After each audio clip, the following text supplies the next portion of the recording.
Welcome to this episode of Consider It Blacklit. I am Kim, your host, and for those of you tuning in for the first time, Consider It Blacklit highlights films, television programs, and stage plays that feature African Americans both in front of the cameras and behind the scenes. We also will discuss social issues as it relates to some of these programs, as well as how they may or may not impact our communities. So thank you for tuning in, and we hope you continue to tune in each week. Today, we will discuss the program Underground.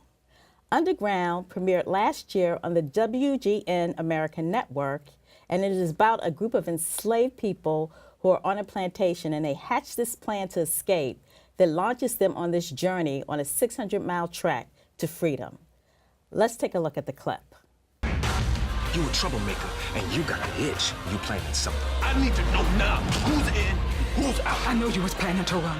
He's scared. I own you! We have to go now. Just because we might know the way don't mean that we gonna get there. It's over 600 miles.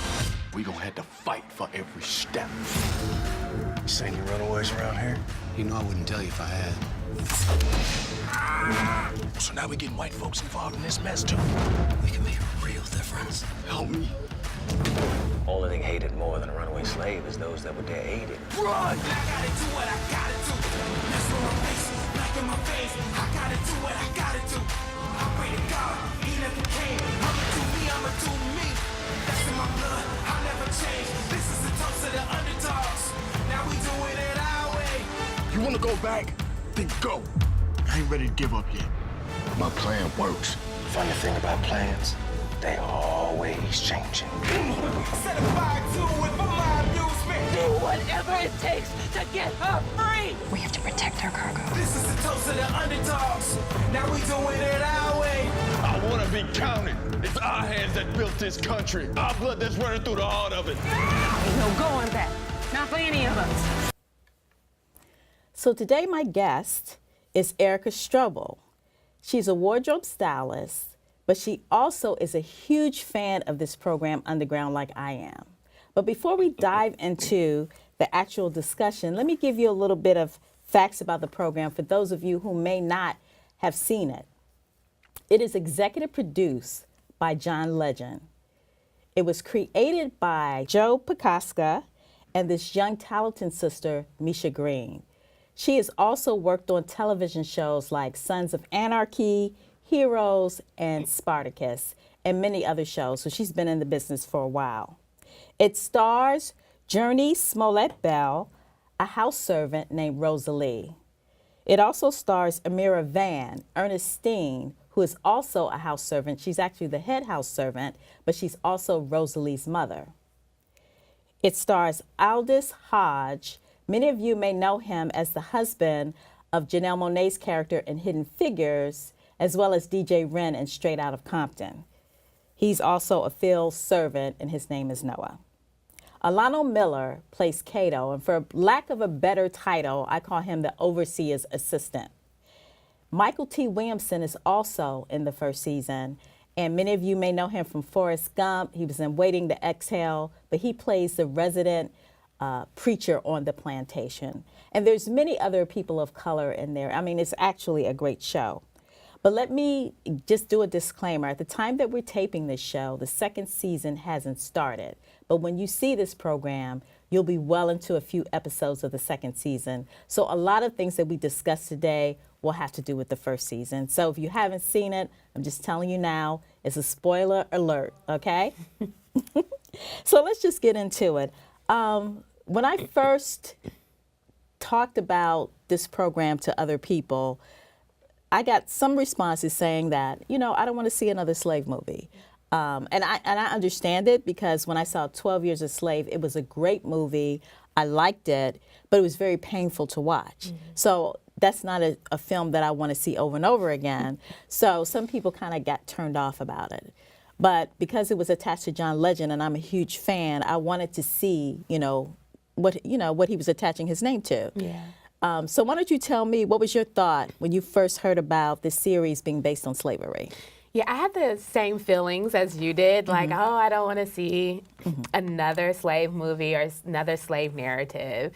But then when I heard, John Legend, Journey Smollett Bell, and the other list of characters or actors and actresses, I was like, it sounds like it's gonna be good. And then just seeing some of the imagery and that they had with it, it showed something a little bit more stronger rather than passive or, some of the passive narrative that we've seen of, slaves or servants or those in more servant positions. It just kind of had something more intriguing to it. So I was like, I had to pay attention to it. So I didn't sign up first episode once it aired. Through social media and the news feed and hearing what people were talking about as they watched, I kind of got into it like the fourth episode in. Once the fourth episode aired, I started at episode 1 and then kind of got grabbed into it. I got hooked into it and pulled right in. So and became an instant fan. Yeah, it's really addictive. It is. But they just do a great, way of telling that story. It's new, it's fresh. It hasn't been told in that aspect of how they show it as, the slave characters have more of a power to them. They have more of their own thought, which might be, current mindset, shining on, old mindset, but still, it was fresh and it makes you want to see more. Like you want to see how this ends, or exactly. if it ends, because it definitely keeps you, on the ledge. It does keep you on the ledge. It does keep you on the ledge. So tell me, who was your favorite character? My favorite character was Ernestine by far. Although every character in its own right is told, their story is told very well, which makes you want to get to know more about each character. But Ernestine by far was my favorite. She's, Rosalie's mother, the head house servant. She's a mother, she's a servant, she's a friend. She's kind of everything, She's like in every storyline, but you get to see how dynamic her and well-rounded her character is. Right. You get to see her the mother, nurturing. You get to see her the strong mother, lecturing or having those teaching moments with her children. You see her, as a house servant, and then, she has the side story with, the slave owner who, was very interesting to see that dynamic played out on a TV show. Yeah. And you see her interact with the slave owner's wife. So you have that tension. So she's like in everything, but she has like this strength about her, which I think relates to kind of just being a woman, being a mother, being a Black woman, that although she has these different hats she wears, she still has like this pride, this strength, and this power within her. So that's why she was definitely one of my favorite characters too, because just of the complexity. She had so many roles to play and she had to turn on and off emotions, but at the end of the day, everything that she did was to protect her children. Whether she was successful or not, that's why she did even the good and the bad that she did. She definitely kept the drama going. She did. She was very interesting. So tell me, what storyline intrigued you most? Because, the basic storyline is these group of enslaved people on a plantation, they escape, but there's a whole lot of subplots. So there's any particular storyline that interested you? My favorite storyline, or the one that actually, pulled at my heartstrings the most, I can say, was, just the underlying story of the children of slavery, be it on the slave owning side or, the actual slaves, how, certain behaviors are learned or they're taught. And so as we were talking before, the slave owner's son and Ernestine's youngest son, they were playmates. And they had, a pure and, natural, friendship, nothing clouding the friendship, no walls, just that's my friend. And, they had a love for each other so in a sense, like as almost like brothers. But then you see, as the storyline goes, you see how slavery divided them, and the race relations at that time divided them. And then, the slave owner, getting pressure because he was doing his political run of how he should be running his house, how things should be organized, started putting pressure on his son that, he's going to one day fill his shoes and be the owner. So, and then you also see, the younger, Ernestine's youngest son having to become, a man at age 7. How they put him out in the fields because of, the tension between the slave owner's wife and, and Ernestine, and Ernestine, because they had, that tension. So she put him in the field, and automatically, he went from 7 to 70, basically. Right. He had to be a man. And he had to be a man to survive. And, or they would have, probably killed him. Yeah, definitely. And I thought that was an interesting storyline, too. Just like you said, how children start off so innocent, but society dictates what their place should be. Exactly. And, either fall in or you resist, you have the consequences. And the consequences back then was basically death or working in the field. Being maimed, Yeah, so exactly. So that was very eye-opening to see. And very interesting that they would touch on that. Because I think that can be applied to today, how children are so innocent and they play together, but as they get older, just how society, stereotypes us and puts us in a position.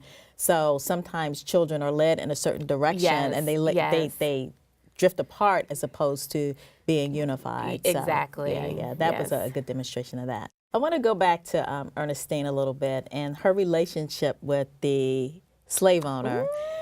Because at the very beginning, it's interesting because, she, shared his bed, which is not a new story for when we talk about, slave times. But this particular case, it was a little S&M going on. There was a scene where, she was serving up, they were having a party, and he told her to go down in the cellar to get some more wine. So when he came down there to see what was taking her so long, she had her little bustier and was pouring wine down there. She tied him up. She had some whips and chains, and I think that kind of threw everybody like, wait a minute, does she like this? But as, the episodes go on, you see that she is just pleasing him, and she's using that to protect her children because she was able to keep her youngest son out of the field for a very long time until, the slave owner's wife was like, no, he's going out in the field just to get back at her. It's hard to tell these stories without having some things that kind of disturb you, especially us as African Americans. What in the series or what scene or what storyline kind of disturbed you a little bit? I guess it would have to be that that storyline with Ernestine and the slave owner, the tension between the slave owner's wife, a little bit, but then also just how the hunters or the slave catchers too, just how. It was all based on like greed. Right, greed.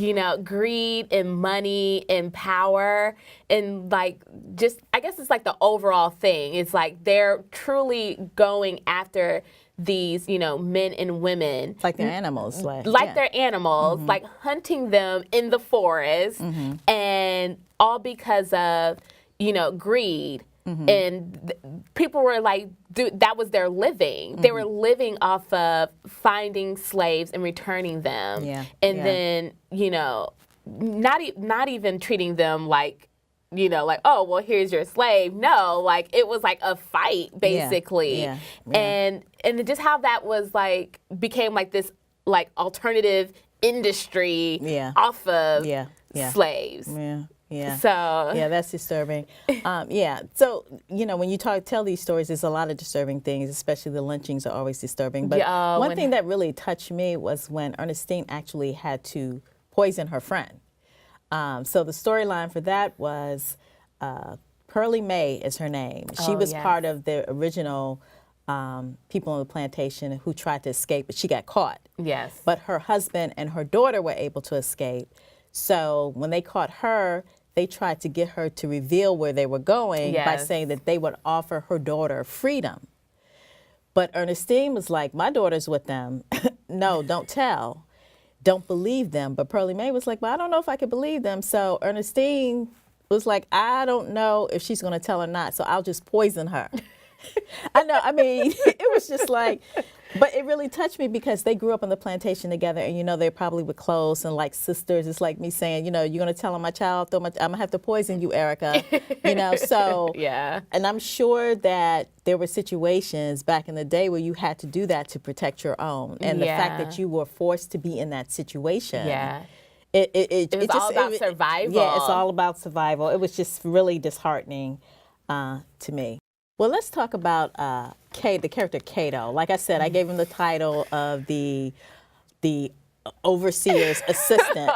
He started off, everybody hated him because he was like an extension of the overseer, just as mean, bossing them around, you know, snitching them out, everything. However, he was the person that was responsible for helping them escape. Yeah. But, you know, then when they were on the road escaping, then he went back to being, you know, I'm in it for myself. I couldn't figure him out. Yeah. Yes. He was, even though, you know, you can trust him, he was like one of my favorite characters because just of the complexity. Yeah. So I'm really interested in seeing how they develop him in the next season. Yes. Because there's some, you know, he has this burn on his face. And then there's something about him being in love with a wife. We don't know if his wife is still alive or not. He's going to try to find her. Yes. But he was a really interesting character. At the beginning, I was like, I was so shocked of this character. Like, dude, you still a slave? Like, you ain't no better than them. But he was obviously put in that position, to be the eyes and ears of the slave master. Right. But it's all mental, which is so crazy. But he definitely had my feathers riled up. Like I was like, Kato, I don't like you. Like, he has you screaming at the television. Yes, like really? You gonna do us like that? You gonna do us like that, Kato? Yeah. But then he had moments where, you know, he was for the cause. Like he allowed the other 5 slaves to escape because he devised the plan. And so he got them free, or he got them at least away from the plantation. Right. But then he goes back and forth, fighting with Noah, struggling with Noah throughout the time that they're trying to, get free. So he's going like back and forth. And then you see him, when he's interacting with Rosalie, too, you see him going back and forth from good guy to bad guy. Because he looks at her sometimes like he's fallen in love with her. Yeah, like, ooh, I love you. I think he's just like surprised at her strength and, her coming into this new person. Right. So I am like a hopeless romantic, and there's some love storylines there. So tell me what your most romantic scene was in the series.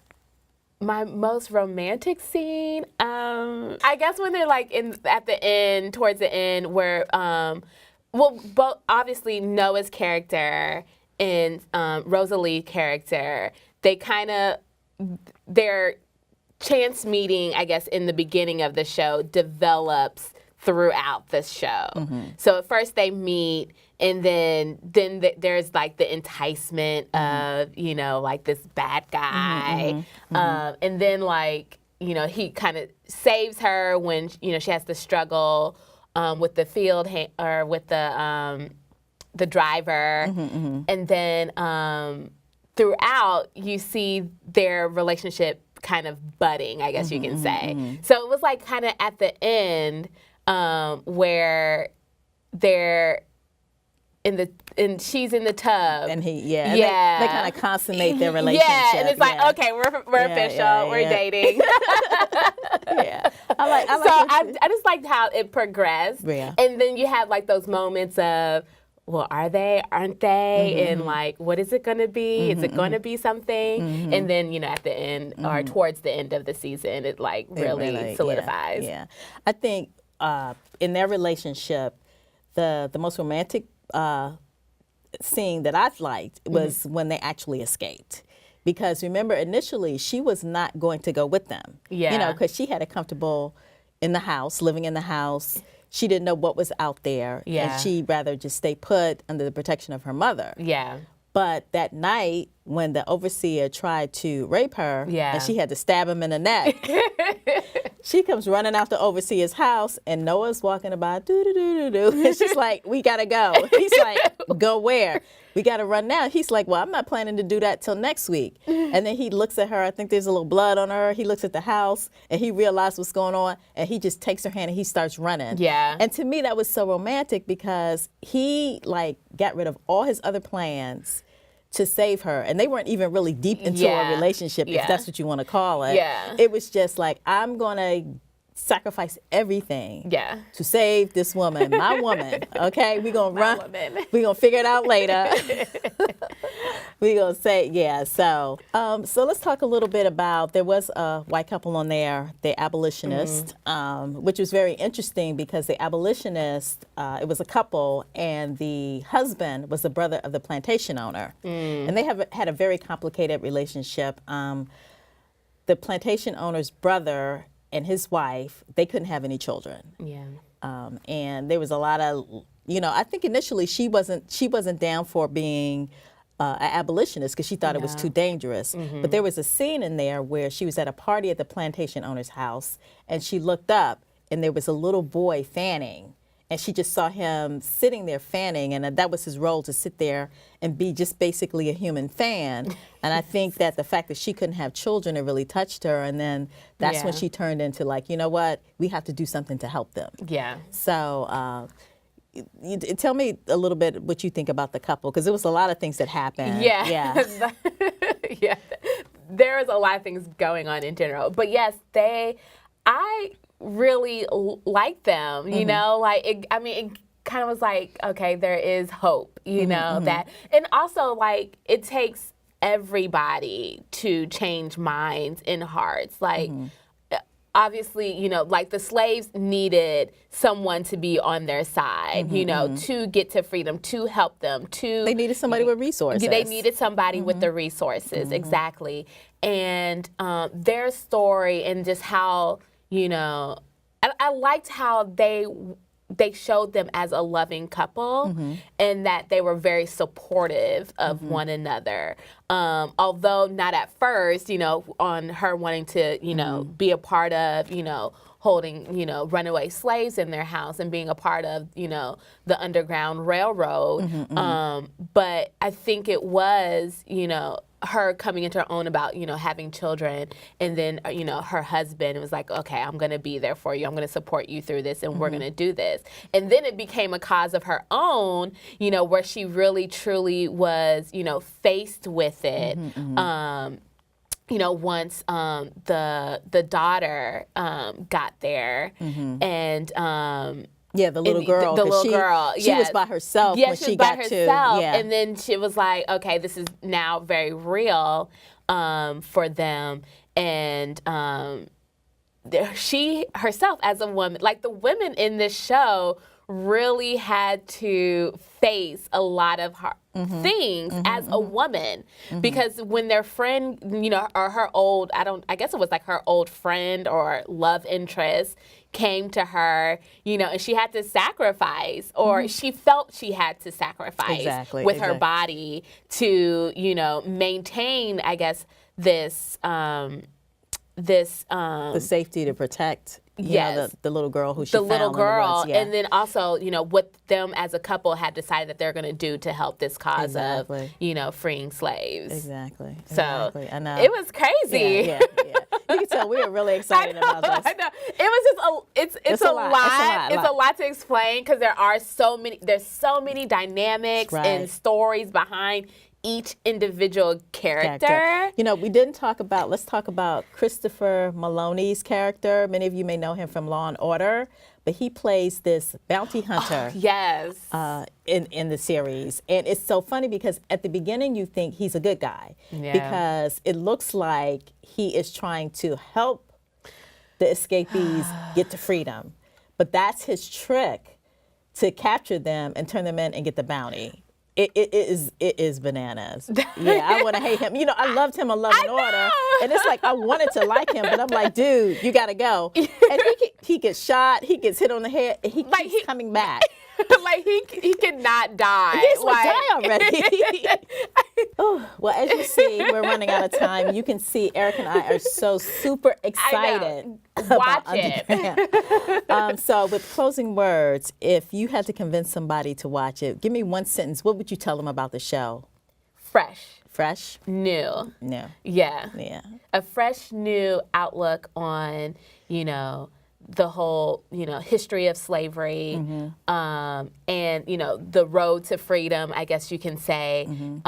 It's a totally different told story of, slavery in the Underground Railroad, but in a very exciting, fresh, and just fun. I don't want to call it fun, but it is. There are some elements of. I think what it is it's different from other slave stories that you see on the screen and on TV, where you feel kind of like the 12 Years a Slave. You're like, oh, that's painful. And you're depressed after it. But after you see Underground, you feel kind of energized and empowered. Even when, some of the who got caught got killed, you still felt empowered. You felt very empowered. Yeah, there was a sense of empowerment. So I just want to say, great job, Joe, Misha, and John. You did a great job on this show. But that's our time for today. Consider yourself Blacklit. Thank you.